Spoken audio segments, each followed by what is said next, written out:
Türkmenistanda çinownikler öz biometrik pasportlaryny wagtlaýyn migrasiýa gullugyna tapşyrmaly. Geçen hepde Türkmenistanda çinowniklerden özleriniň biometrik pasportlaryny 3 güniň dowamyna döwlet migrasiýa gullugyna tapşyrmak talap edildi. Bu barada Türkmenistanyň Kronikasy neşri 18-nji iýulyna habar berdi. Neşriň maglumatyna görä pasportlar ol ýerde wagtlaýyn saklanar ýöne munyň möhleti ma'lum edilmeýär. Bu buyruk ministrlikleriň we döwlet kärhanalarynyň ýol başçylaryna, vilayet we etrap häkimlerine degişlidir. Gulluk sebäpli daşary ýurtlara syýahat edýän adamlara kadadan çykma görnüşinde biometrik pasportlaryny saklap kalmaga ruhsat berilýär. Tasdik bolmadyk maglumatlara görä bu talap olaryň ýany ýoldaşlaryna da degişlidir diýip neşir ýazýar.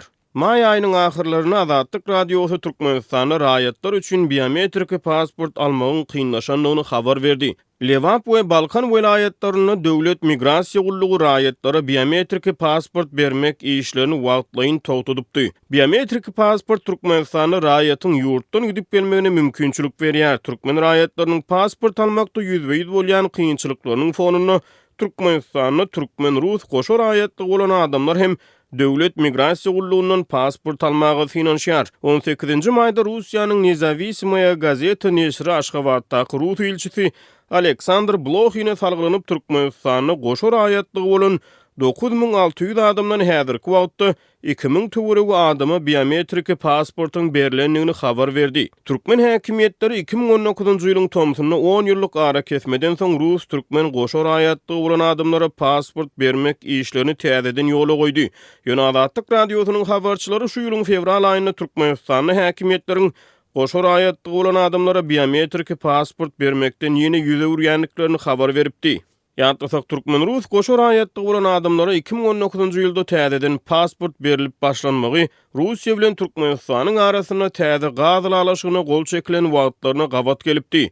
Türkmenistanyň 2008-nji ýylda kabul eden konstitusiýasyna goşa raýatlyk göz öňünde tutulmaýar.